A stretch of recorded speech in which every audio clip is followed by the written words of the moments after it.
I don't like to adhere to a dogmatic stance.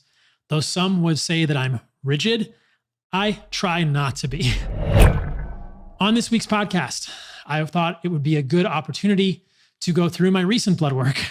I did blood work in November of 2022, specifically on the 9th of November, 2022. And I got hormones. I got testosterone, sex hormone binding globulin, and I got cholesterol. I got iron studies. I got inflammation. I got insulin.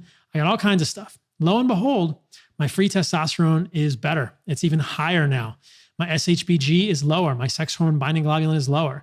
In this podcast, I'm going to talk to you guys about some things I tried that I think probably didn't work, and some things that I'm doing now that I think did work to help get my sex hormone binding globulin down and my level of free testosterone up, which is what we want generally speaking.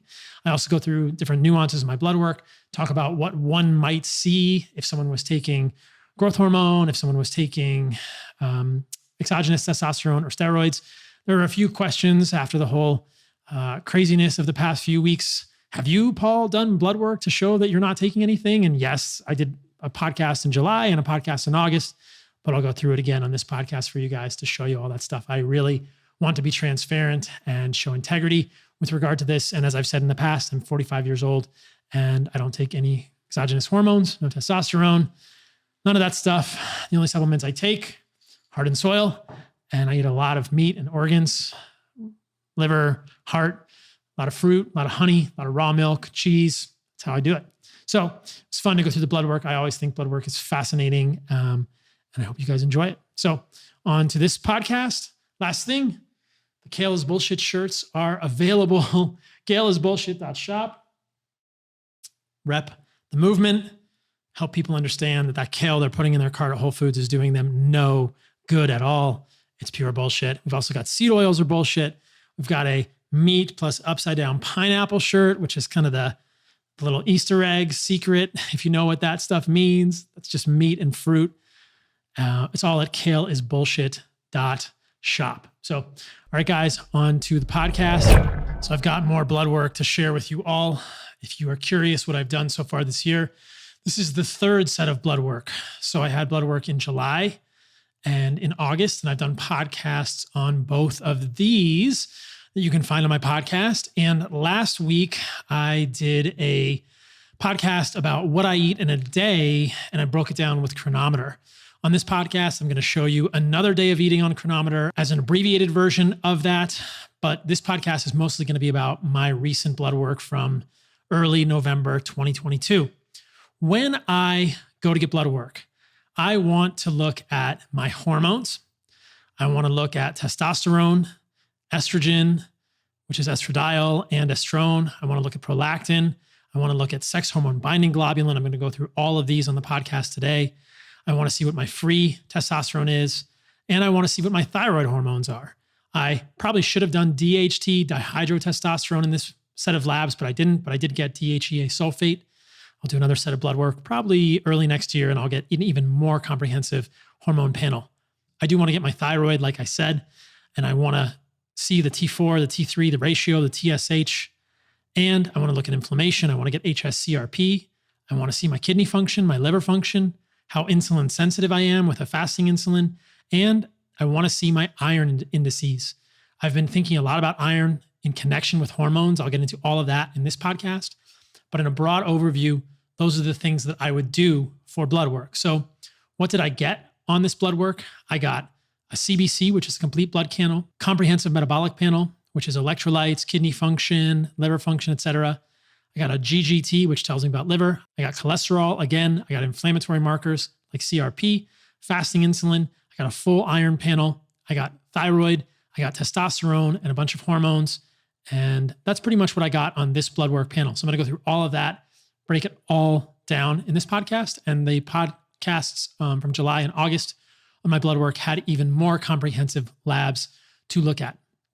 So I like doing this. I like opening the kimono, as Tim Ferriss said, and showing you guys what's going on behind the scenes for me and my blood work, both to corroborate what I believe is a good diet for humans and to show you how to think about blood work for yourself, what blood labs to get, and how to interpret your own. Obviously, I think a trained physician or practitioner is a good person to work with when you're doing blood work. So if this is complicated and over your head, you might think about talking to someone else. And the layers of blood work interpretation go so deep. There is so much to learn about this. It's a never-ending process. The other thing that I like to do when I'm showing you guys my blood work is to talk about the way that my understanding and thinking about some of these things may be evolving. If you followed me for any amount of time, you know that I don't like to adhere to a dogmatic stance. Though some would say that I'm rigid, I try not to be. When I started in this way of education about a carnivore diet, I was only eating meat and organs and fat and salt. I had issues with ketogenic diet that I've talked about in the past. And next week, I'm actually going to have Georgi Dinkov on the podcast. He's a proponent of a Ray Peat type way of thinking. So I'm interested to talk to him and talk about where we agree and where some of the ideas of Ray Peat community don't quite add up to me, but I think that the ideas are fascinating. I'm always looking to learn. And in line with the ideas of a Ray Peat type approach, I learned that carbohydrates were critically important for me. So I added fruit and honey back to my diet. I wasn't rigid on that. I continue to believe that vegetables are not great for humans. So I've continued that perspective. That's really, I think, at the core of a carnivore diet or an animal-based diet, the latter being defined in my mind as organs, either fresh or desiccated, like we make at Heart and Soil Supplements. Organs, meat, fruit, the least toxic plant food, honey, and raw dairy. I'm going to talk a little bit about dairy in this podcast. I've included it in my diet increasingly, and I find benefits from it. And I'll talk more about it with Georgie in the future with regard to a calcium-phosphorus ratio, which I think is critically important for a lot of the hormones and proper functioning of a human body. And I think it's left out of a lot of conversations, either in the keto space or the carnivore space or low carb space or paleo space. I don't hear a lot of people talking about calcium to phosphorus ratio. I think that's pretty important. So I've always tried, I will continue to try to be honest with you guys and let you know about where I'm evolving and thinking about things. And this podcast is no exception. When we get to my testosterone, which I'll dig into in a moment, there are some things that I've learned that have changed the way I think about this a little bit that I hope will be valuable for all of you. So let's get into my blood work. If you're listening to this, I will try to do my best to speak about all the labs, but know that there is a video version on Spotify now and a video version on YouTube. If you want to see the labs that I'm talking about or see the articles I'm talking about or see any of the things I'm pulling up on the screen, I'm actually going to pull up on the screen today my genetics through a program called Promethease, and that is in reference to my iron panel. So some of you may find that interesting, and if you want to see how I go through that, go to one of the video sections. Okay, so let's start on my blood work. I wanted to start with its testosterone. You can see that this is me. I'm 45 years old. I was born in June of 1977, and this blood work is from November 2022, November 9th, 2022, to be exact. As I've been very clear about in the past, the only supplements I take are Heart and Soil supplements. I don't do TRT, and I'll mention in the blood work here how you can pretty much tell that I don't do that. I've never taken peptides. I don't really feel that there's a need if we're aligned with our diet. In many cases, though, I'm always open to specific situations. I don't take TRT, like I said, don't take steroids, don't do any of that stuff. I'm tan because I'm in the sun. There was a little bit of speculation online that I was dyeing my hair for a while, and that's not true either. I now live on the central coast of Costa Rica. Previously, I lived on the Guanacaste Peninsula, and it's very dry and sunny there. The summer for us in Costa Rica is the winter for the rest of you guys in the United States, which means that right now in December, it's getting to be very sunny and very hot here. Now, in Santa Teresa, there was just longer hair combined with seawater and surfing for 2 to 3 hours a day that gave me a bleach blonde look. So I didn't ever dye my hair, but you guys can speculate all you want. It's shorter now, so it's not got the blonde in it, but hopefully it will in a few months after being out in the ocean a whole bunch, because I kind of like that look. So anyway, that's me. So look at my testosterone here. If you're watching on the video, you can see my current testosterone is 776 nanograms per deciliter. My testosterone is usually over the last few times between 700 and 800 nanograms per deciliter, though most recently in August, it was 903. I think that was a bit of an outlier. And as you'll see later in my labs, the LH, the luteinizing hormone, was bumped at the time of my last testosterone. I'm not sure why that was.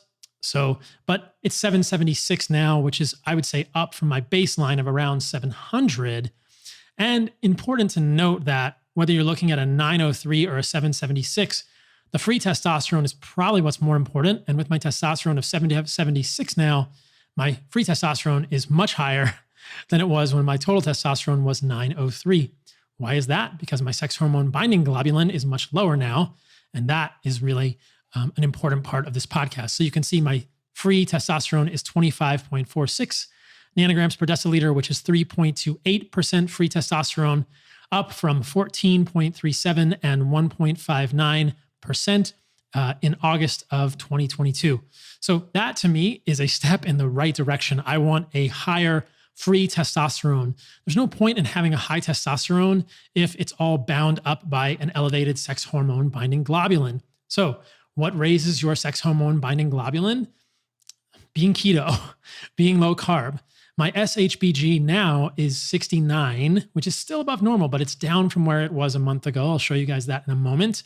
It was in the 90s and it's bounced around, but in my keto low carb phase, it was over 120, which meant that my free testosterones were always very, very low, even with my testosterone within quote unquote normal limits. And my overall testosterone was lower on a low carb ketogenic diet.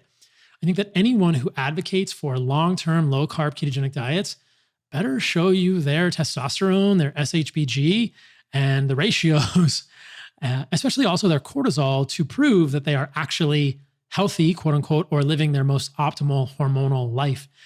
I've seen this go in the wrong direction too many times.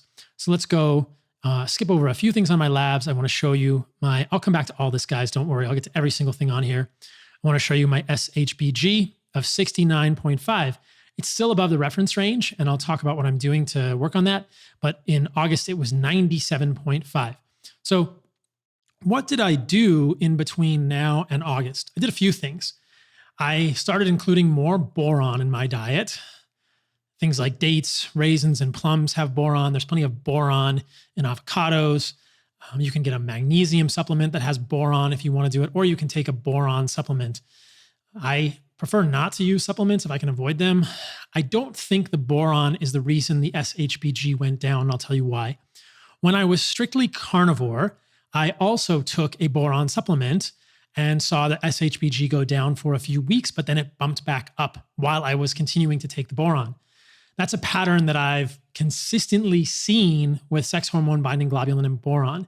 And so much so that many people recommend cycling boron to decrease SHBG. Now, if SHBG, sex hormone binding globulin, goes down and then comes back up and you're still taking boron, this doesn't really indicate to me that it's a boron deficiency. I think a lot of strict carnivores may have a boron deficiency. There's not a lot of boron in meat, though there is boron in bones. And there's interesting articles talking about those who eat more boron in their foods have stronger bones and less incidence of osteoarthritis, which is not necessarily bone strength, but it does have to do with bones because it's the cartilage on the bones, et cetera. So boron is important in the human diet. I think mostly we get it from plant foods, specifically fruit like avocado, dates, raisins, plums, that kind of thing. And other fruit have boron as well. I think even papaya, pineapple, all these have a little bit of boron. So if you're eating an animal-based diet, including fruit in your diet, you're not going to be deficient in boron, I don't think. And I don't think taking boron is necessary. So I did increase raisins and dates and plums for maybe 2 or 3 weeks. And then I stopped thinking, I'm pretty sure I'm getting enough boron in my papaya, pineapple, mango, et cetera. So I stopped those things. And for the majority of the time since the last blood draw in August, I've actually been doing phlebotomy. So I've been going to a practitioner who will just take my blood and then we just give it to plants or throw it out. So essentially bleeding out of my vein. And I'm doing about 200 cc's of blood every 3 to 4 weeks. Or if I can do it more regularly, I would probably aim for 50 to 60 cc's per week. Now, I don't have hemochromatosis, but if you look at my blood work, and I'll go back to that in a moment, my ferritin was creeping up, my iron saturation was creeping up, and my transferrin saturation was creeping up. And hat tip to Elliot Overton, who made a comment on one of my YouTube videos and said, you should think about iron overload. This is something where I've learned in the past few months, and it's why I wanted to share this with you guys.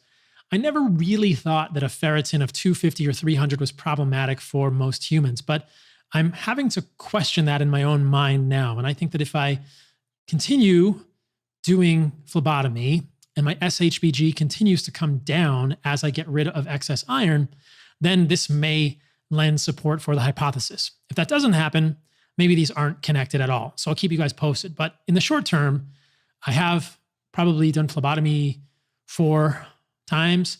My ferritin has come down, my SHBG has come down, my transferrin sat has come down. So all of those have gone in the same direction. Again, I stopped eating boron-rich foods like dates, raisins, and plums months ago. So I don't think it's related to that. I don't take any boron supplements. Like I said, I think I'm getting plenty of boron in my other fruits that I eat. So I think the majority of this may be related to iron, quote, overload. But I don't think we know what a healthy level of ferritin is for humans, ferritin being storage iron. The repeat community would say go lower because excess iron is a problem. So I'm thinking, okay, let's try it. Within Western medicine, most doctors would look at my labs. This doesn't say much. We know what we think of Western medicine and say that ferritin is fine. I don't have hemochromatosis, and I'm pretty confident of that based on my genetics. And I will show you guys my genetics in a moment. I've done 23andMe, which isn't perfect, but it's pretty accurate when it comes to hemochromatosis genetics. And then you can put the 23andMe genetics data into a program called Prometheus. You can just put the raw data in there and see all of your genetics. Not super useful for a ton of things, but a few things I think it's interesting for, and I'll get into that as an aside in this podcast in a moment. So I want to show you my iron labs, and then we'll get into my genetics. But I don't have hemochromatosis. I do eat a lot of red meat and organs. I'll eat liver and heart basically every day, ground beef every day. So my body's pretty good at absorbing iron and is getting a lot of iron in my foods. Having said this, I'm not going to stop eating those foods because I believe those foods are the most nutrient dense and least toxic sources of animal protein we can get. Most chickens are fed grains. Most chickens are fed meal that has seed oils, which will increase linoleic acid in their fat. And I'm not a huge fan of any of that. So I don't really want to go to eating chicken, fish. These are animal-based foods, quote unquote, but they're just more polluted than grass-fed ground beef, especially if you're getting it from a good producer. Here in Costa Rica, I know the guy that raises the cows that I eat. There's no glyphosate sprayed on the property. There's no pesticides. And the meat tastes really good. Know where your meat is coming from. So I think that red meat is still the best source, and the organs from cows are probably still the best source. Now, if you can get bison or elk or deer, great. Ruminants are fantastic. Lamb is fantastic. All those are great in my opinion, but I think ruminants are the best source of animal foods for humans just because they are eating a diet that is most close to their ancestral true diet. Cows and ruminants are supposed to eat grass, and if you grass feed and grass finish them, that's what they do. There aren't many chickens on the planet eating a truly chicken ancestral diet. There aren't many pigs on the planet eating a truly pig ancestral diet. If you hunt a wild chicken or a wild turkey, sure. If you hunt a wild boar, yeah, great. But what we know is that wild chickens, wild turkeys, wild pigs have much lower amounts of linoleic acid in their fat than do domesticated animals because there's linoleic acid in the feed of these animals. So I don't want to eat chicken or pork or turkey necessarily for the majority of my meats, and fish has heavy metals, perfluoroalkylated substances, microplastics. I've talked about it on a previous podcast. If you choose to make those a part of your diet, great. I just try to do what's ideal in my mind, and I don't want to make it unreachable for people. If you're eating those foods, chicken, fish, pork, rather than plant-based burgers, kudos to you, way better. But I'm trying to understand what's optimal and give a blueprint in any way that I can for you all with that. So on to my iron labs. You can see here my ferritin is 252, so it's still on the high end, down from 332 in August. Again, I've done multiple phlebotomies. And let's go to the other iron labs. Again, I will go through every single thing on this blood work. The total iron binding capacity is up.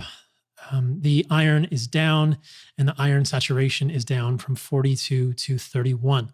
So all of that moved in the right direction. I would like to get my ferritin under 150, perhaps even under 100. And that will probably be where I change the frequency of phlebotomy and look to see what happens with the sex hormone binding globulin. So my learning from all this is the possibility that even those of us without hemochromatosis genes may benefit from being aware of our iron levels, especially when it comes to things like hormones or overall health. So I'll keep you guys posted on that. Let's talk about my genetics and how I know I don't have hemochromatosis. If you have hemochromatosis, you definitely need to consider phlebotomy with your doctor, because people with hemochromatosis will have ferritins in the 800, 900, 1000s, and they will have liver damage. I will show you my blood work in a moment to show that I don't have any liver damage. My ALT and AST are normal. My GGT, gamma glutamyl transferase, totally normal. So if you have hemochromatosis, you will often have a recommendation to have phlebotomy from your practitioner. But let's look at my genetics briefly. Again, kimono wide open, guys. Gut issues seem to be gone. Check out this review on beef organs from Heart and Soil Supplements. I struggled with SIBO, small intestinal bacterial overgrowth, for the past couple of years after I got sick in 2020. Specifically, severe bloating, and I feel like I ate a Thanksgiving dinner after eating anything. I also had developed heart palpitations along with the digestive symptoms. I started taking beef organs from Heart and Soil Supplements a few weeks ago and did a couple of weeks of an animal-based diet, and I can't believe it, but I feel so much better. I even ate regular Thanksgiving dinner yesterday and didn't feel terrible afterwards. I should also say I had tried everything before discovering these supplements. 2 rounds of Xifaxan, tons of other supplements, 2 weeks of elemental diet, low FODMAP, nothing seemed to help. I'm so glad I found beef organs from Heart and Soil Supplements. I really can't believe they help so much. My heart palpitations don't seem to be completely resolved yet, but are much, much better. I love this, guys. I love hearing that people are improving with organs. They're so valuable. So few of us get the nutrients in things like heart and liver, spleen, pancreas, and kidney, all of which are in beef organs. If you don't want to eat those organs fresh, check us out at Heart and Soil. All of our supplements are grass-fed, grass-finished from New Zealand cows. They're the finest on the planet. They're freeze-dried to preserve as many of the nutrients as possible. They're always in glass bottles. And look at that label. That thing's amazing. They're good-looking supplements. I'm proud to have built that company, and I know that it has helped so many people like this person. Find us at heartandsoil.co. Our mission is to help you reclaim your birthright to optimal health. So this is my genetics on Promethease. If you're not familiar with this program and you're watching on video, you'll see that on the right-hand corner, you can use any of these topics that you want, which are quite fascinating to see any of your genetics regarding freckling, regarding facial age, regarding hair color, regarding musical aptitude. There's a lot of fascinating single nucleotide polymorphisms. 23andMe, not affiliated, does 21,000 of these. Varying repute, varying amounts of data. The most common one I have here is 7 times the risk of male baldness. Well, thankfully, I'm avoiding that pretty well. I've got a little bit of receding on one side, but I'm 45 and I'm feeling pretty good about it. Maybe it's because I get in the sun. I'll talk to Georgie about that next week. So what you can do here is go to medical conditions. And again, there's probably a few hundred medical conditions here: height, liver cancer, migraines. Again, these are single nucleotide polymorphisms. They won't tell you for sure, but they may give you a sense of your risk. So hemochromatosis genes are here. I don't have any hemochromatosis genes, as you can see. One hemochromatosis polymorphism is C2A2Y. Another one is here, H63D. So I don't have either of those. I don't have any major genes for hemochromatosis, but I still have levels of ferritin that are pretty high, probably because I'm eating a lot of iron in my food and I want to keep an eye on that. While we're talking about my genetics, I do want to talk about ApoE4 because this is really interesting and I think relevant in light of what's happened to Chris Hemsworth recently. So if you're not familiar with this story, Chris Hemsworth is part of a Discovery Channel series or Disney, I forget who's making this series, looking at how to live a long time. And as part of that, he got his genetics done and he didn't know the results of those genetics. So Peter Attia in dramatic fashion tells him the results. And Chris Hemsworth, it turns out, is ApoE44. So Chris asks in his accent, what is the risk of Alzheimer's? And Peter says 8 to 10 times increased risk. I did a reel on Instagram about this because I wanted to fill this in a little bit. It is true that if you look across the population, those with 2 copies of ApoE4 in their genetics do have an increased risk of Alzheimer's. But what this negates or neglects is individuality and context. Western medicine is not good at understanding context. What do I mean by this? There's really good evidence that ApoE44 doesn't necessarily mean you get Alzheimer's. I would say 30, based on the statistics I've seen, 30 to 55% of people with ApoE44 develop Alzheimer's. That's a big number. But the flip side is that 70 to 45% of people with ApoE44 don't get Alzheimer's. So what's happening in the people with ApoE44 that don't get Alzheimer's? There are other things at play, perhaps genetics, perhaps lifestyle and environment. So what I wish Peter had told Chris was, and this wouldn't make for as good television because nuance is hard to communicate to an audience. What I wish Peter had told Chris was the general population with this, who doesn't think about what they eat, doesn't think about the way they live, is at an 8 to 10 times increased risk of Alzheimer's. You, Chris Hemsworth, if you think about what you eat, if you live well, and you are not insulin resistant, and I'll get to why I say that in a moment, you probably have a much lower risk of Alzheimer's, even with ApoE44. So what are my genetics?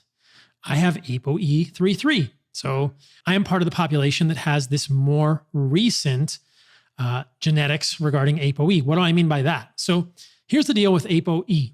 This is an apolipoprotein that is involved in cholesterol transport, glucose transport in the brain, and appears to be very affected by insulin resistance in a negative way. But historically, ApoE4 was the variant that pre-hominids and humans had for hundreds of thousands of years. It appears that ApoE3 only arose 200,000 years ago, and ApoE2 about 80,000 years ago. This means for the majority of our evolution as Homo habilis, Homo erectus, pre-hominids, we were all ApoE44. And Homo sapiens appears to have arrived on the scene about 350, 400,000 years ago. So perhaps for half or close to half of our existence as Homo sapiens, everyone, your mom, your grandmother, your brother, your sister, your dad, you were all ApoE44. This genetic variant clearly had some benefit for us. So we don't really know why ApoE3 arose, but there is good evidence that in indigenous populations of people like the Tsimane, Tsimane from Bolivia, and the Yoruba from Nigeria, ApoE44 is actually a protective variant when it comes to cognitive decline in the elderly. Yes, I said that. In populations around the world, ApoE44 is protective against cognitive decline. Here's an article for those watching on videos. Apolipoprotein E4 is associated with improved cognitive function in Amazonian forager horticulturalists with a high parasite burden. Is ApoE4 protective when they have a high parasite burden? Who knows? But you can see here that they say being an E4 carrier is the strongest risk factor to date of Alzheimer's disease and cognitive decline in industrial populations.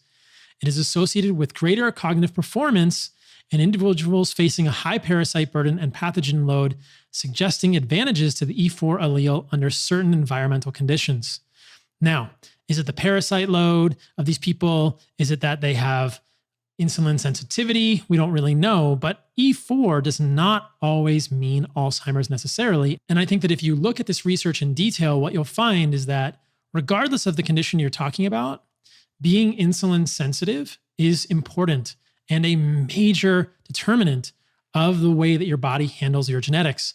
I think that too often our culture, our Western medical culture, wants to rely exclusively on genetics and ignores the context. To further corroborate this hypothesis, here's another study, Cholesterol, ApoE genotype, and Alzheimer's disease. This is an epidemiologic study of the Nigerian Yoruba.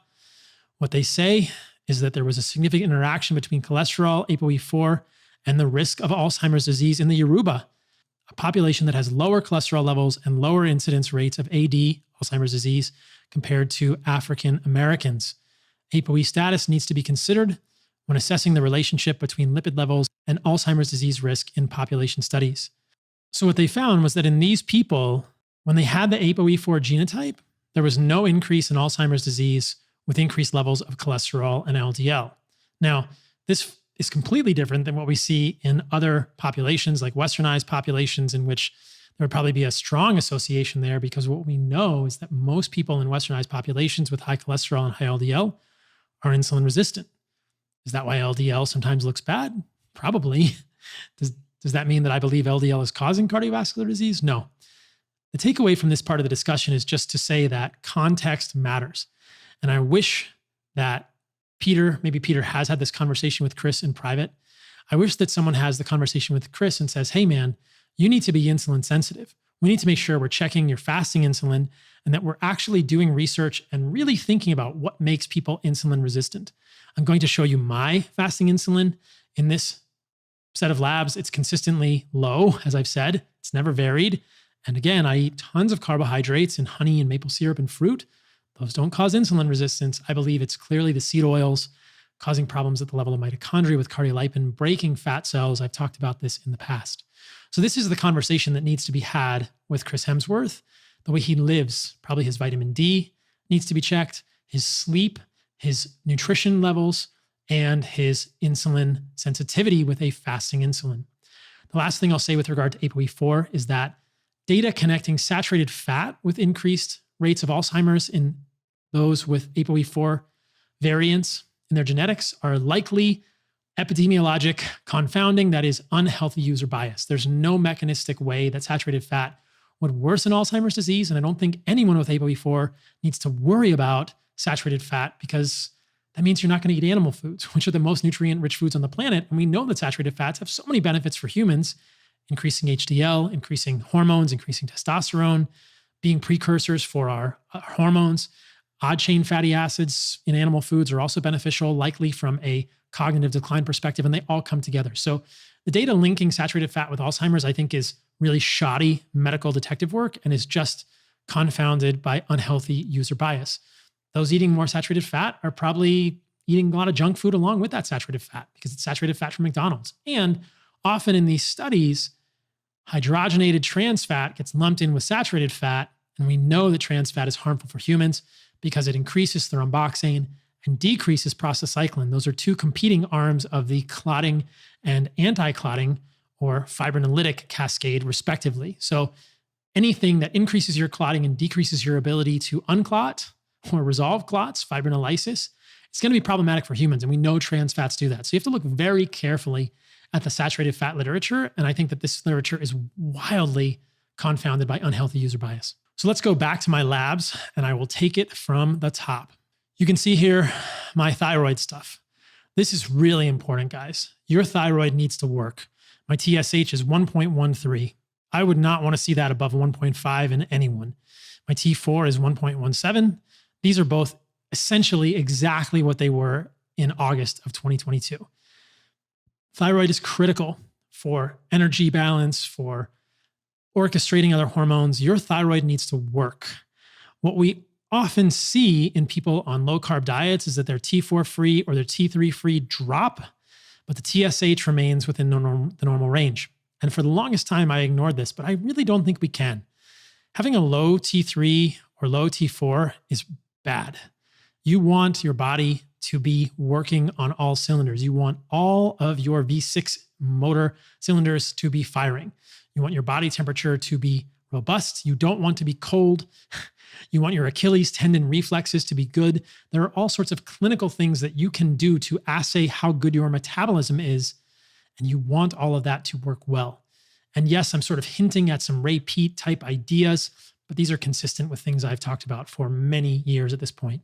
If you have questions about how well your thyroid is functioning, you need to get a TSH, a T3, a T4, a free T3, a free T4, and a reverse T3. Your reverse T3 should be low, probably less than 13. Something like that. You can do an Achilles tendon reflex check. You can check your underarm temperature in the morning, and you can check your morning pulse rate. When I was on a keto low carb diet, my morning temp was low. My morning heart rate was low, which is not good. And my reflexes were not great. My thyroid was underperforming. And I think that though most keto advocates are very well-intentioned, they won't tell you about this.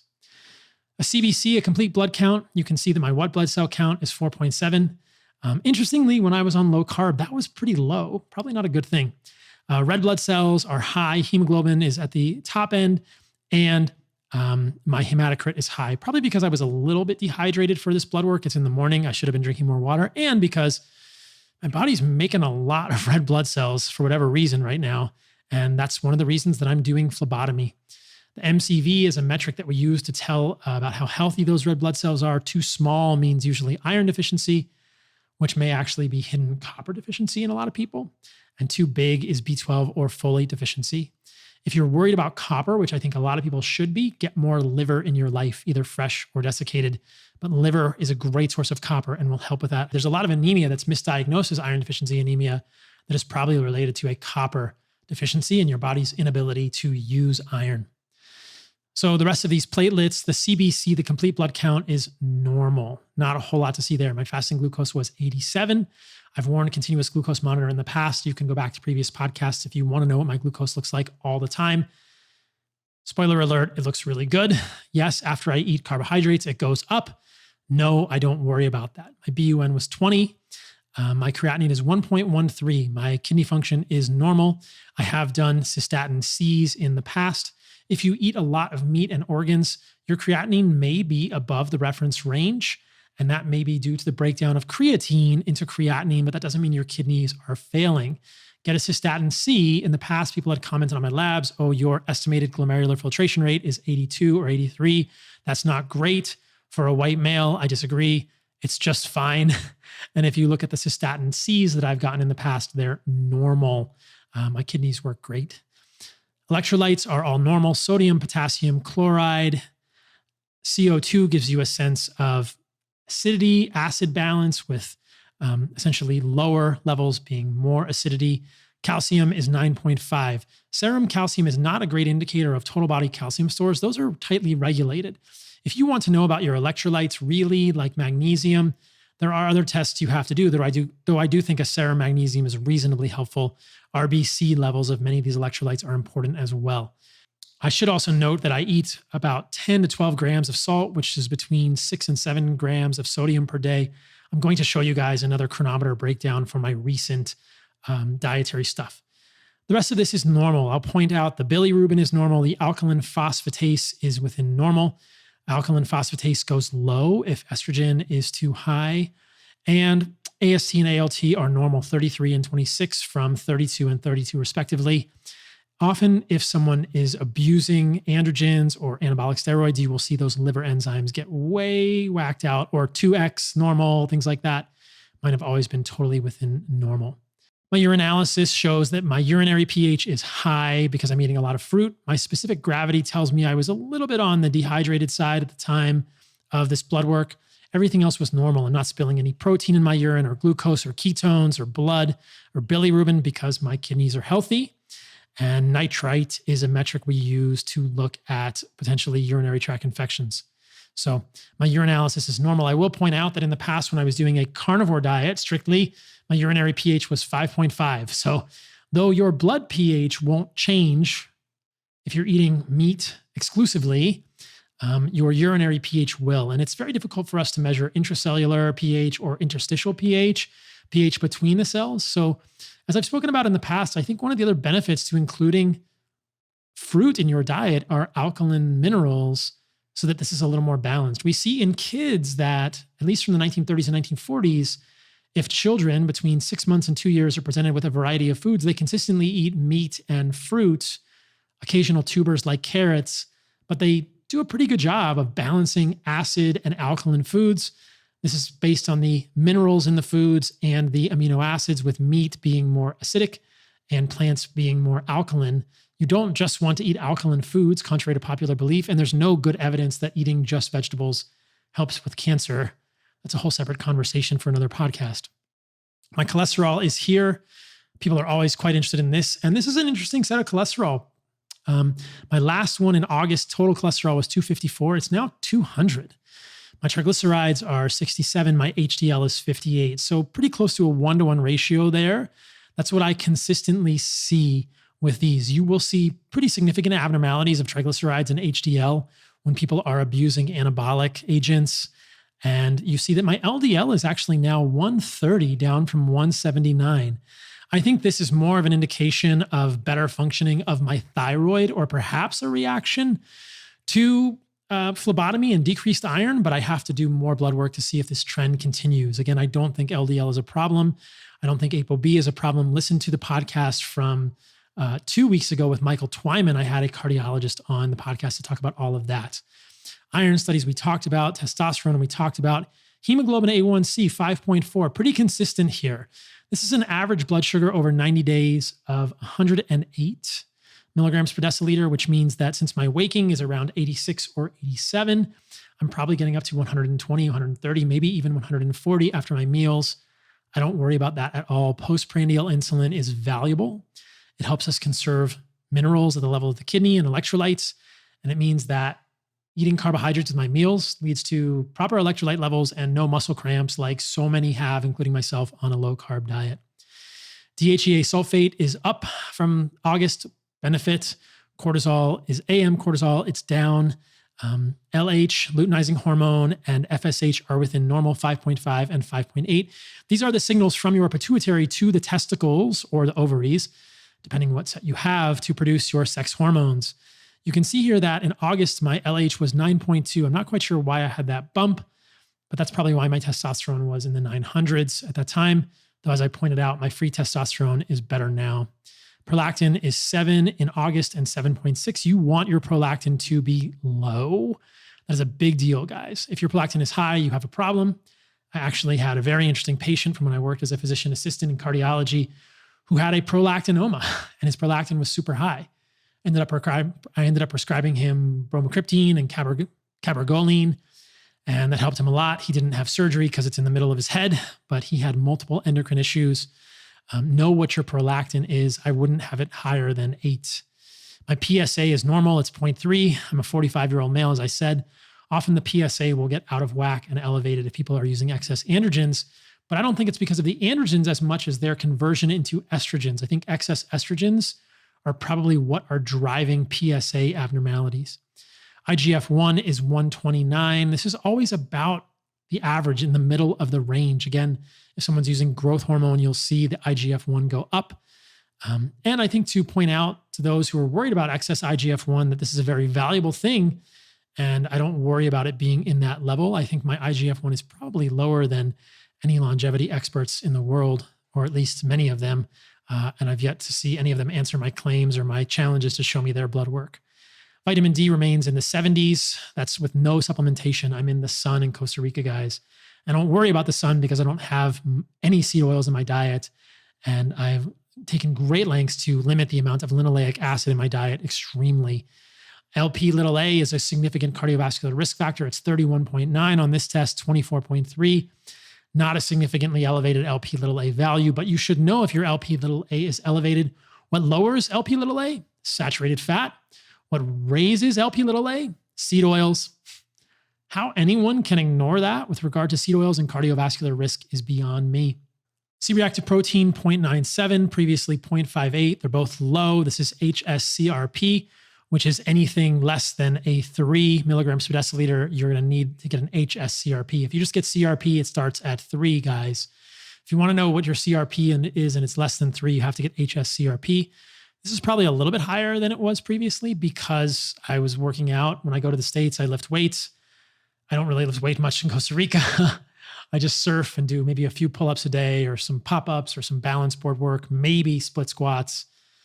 Not a whole lot of lifting weights in Costa Rica because I get most of my exercise in the ocean or hitting a punching bag. But when I'm in the States, I'm kind of bored. This blood work was done in Austin in November, and I have to go to the gym. I don't really like it, but I'll go.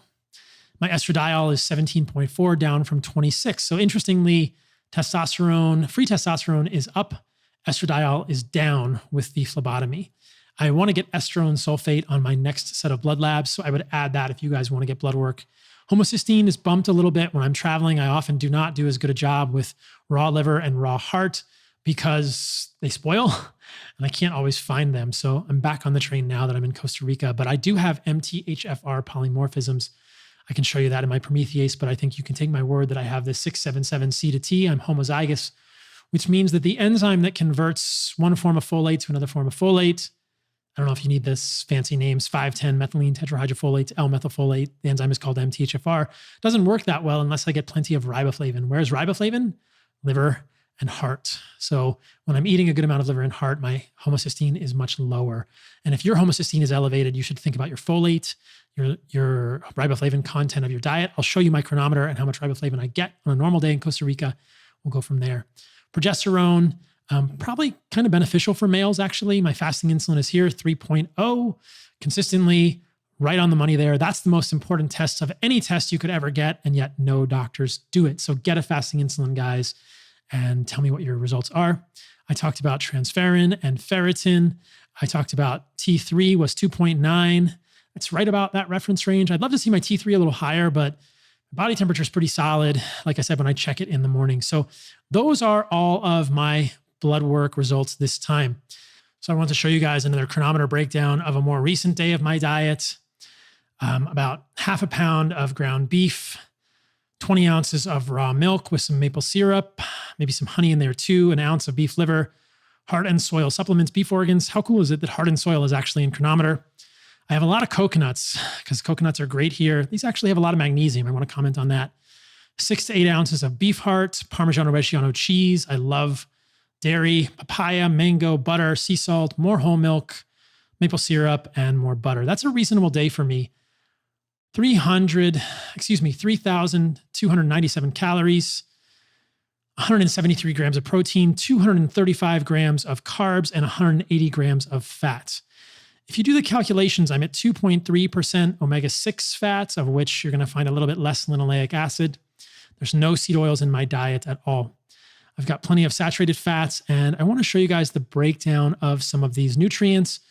Cronomoter is great. You can see that thymine, riboflavin, niacin, pantothenic acid, which is B5, pyridoxine, B12, folate, vitamin A, vitamin C, and vitamin D, not even from the sun, are all over 100%. Cronomoter doesn't understand that vitamin E is in animal fat. And so it's telling me I'm not getting enough vitamin E, which is bunk. I've tested vitamin E in the past, and it's well within normal levels. Cronomoter also freely admits here, if you look at the details, that they're only showing you sources that are vitamin K1. I don't know why Cronomoter is so dumb and doesn't show you any vitamin K2, because all the things I eat have lots of vitamin K2. And as we know from studies like the Rotterdam study, vitamin K2 has a strong, consistent, repeatable, reproducible association with lower rates of heart disease, lower rates of calcific aortic sclerosis, but vitamin K1 doesn't. So who cares how much vitamin K1 you get? Get vitamin K2 from animal foods, things like liver, heart, meat, egg yolks, butter, cheese. Cronomoter needs to fix that. People often ask about minerals. Look, manganese, 164%.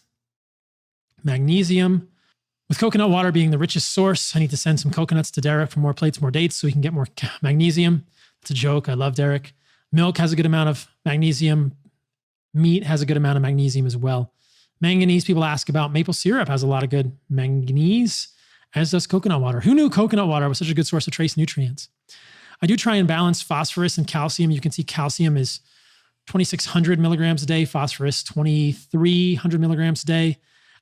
Know what's your calcium to phosphorus ratio. Calcium should be higher than phosphorus, probably 1.5 to 1. I could probably even use a little more calcium in my diet. Plenty of potassium in my diet, 191%. Plenty of selenium, plenty of zinc. I mean, all the minerals, basically calcium, copper, iron, magnesium, manganese, phosphorus, potassium, selenium, sodium, and zinc are all above 100% with my animal-based diet. So again, there's a podcast from last week where I go through all of this in detail. Cronomoter, unfortunately, doesn't do glycine, which is unfortunate, but you can see I'm getting 3.6 grams of methionine per day. I can guarantee you I'm getting way more of that in glycine because even muscle meat has more glycine than methionine. So you can look at the glycine to methionine balance. As I've spoken about in the past, you want to get at least 50 milligrams of leucine per pound of body weight, which for me means I need 8 grams of leucine for optimal muscle protein synthesis. I'm getting 12.3 here, no problem, just from the muscle meat that I eat, the heart and the ground beef. And I didn't even eat a whole lot of muscle meat on this day. It was mostly heart and organs and a lot of dairy. So that's the breakdown of my Cronomoter, guys. Again, go back to last week's podcast if you want to see more of that in detail. And that's pretty much the breakdown of my labs. I think I went through all of it in pretty significant detail. I hope that's helpful for you guys. Again, what do I think about when I'm getting blood work? I want to see basic things, CBC, comprehensive metabolic panel. I want to see GGT. I want to know my liver is fine and my kidneys are fine. There's no reason for them not to be, but I just want to check. Now I'm checking iron. I want to see what my TIBC is. I want to see what my transferrin SAT and my iron stores are. I want to see my SHBG. I want to see my testosterone, especially my free testosterone. I want to see my estrogen and my estrone. I want to see my thyroid hormones. I should have gotten a reverse T3, but I didn't. I'll get that one next time. I'm always going to check a fasting insulin. I like checking lipids just to see what they're doing and how much they move around. In the past, I've done NMR profiles and looked at my particle counts. I don't think it really matters, to tell you the truth, because the critical thing is that your thyroid works, that your reverse T3 is low, that your TSH is low, that your free T3 and your free T4 are good, and that you are insulin sensitive. Those are the most important things. But look, I'm eating tons of meat, tons of saturated fat, butter, cheese. My LDL is now 130. A lot of doctors might not even look at that. So interesting that it was much higher on keto. I don't think that's a problem, but I think it might indicate a problem with hypofunction of the thyroid. Again, something that a lot of low carb advocates leave out. If you guys are curious, I've done 2 friendly discussions with Thomas DeLauer and Ken Berry on Thoughts on Keto. I hope to be back on Ken's podcast soon. The first conversation I did with Ken recently was basically me defriending fruit and honey. I don't think they need to be defended. I think they're valuable for humans, though Ken continues to bash them. I saw a recent video of his, and I respect Ken a lot, but I saw a recent video of his talking about fructose glycating proteins in the human body. And I don't really understand that at all, because fructose is only in the bloodstream for a short amount of time, whereas glucose is there all the time. So I fear that I just want people to do well, and I don't want confirmation bias, though I can be guilty of that also, to be harming people in the low carb and keto communities. And I don't think Ken has any malicious intentions. I just think that more conversation could be productive in that space. So those are my blood work labs, guys. You can see what kind of stuff I get. You can hopefully use this to take to your physician or educate yourself if you have questions. And yeah, we are always here for you at Heart and Soil, or I should say the team is always there for you at Heart and Soil. We don't do consultations or anything, but there are health guides at Heart and Soil. You can email us radicalhealth@heartandsoil.co. That's .co. They'll talk to you about how to construct an animal-based diet. We've got a free animal-based calculator at Carnivore MD. It'll give you macros, and yeah, all that is available for you. So let me know what you guys would like to hear about on future podcasts in the comments on YouTube, who you'd like me to have on the podcast. And I appreciate you guys and hope you're all doing great.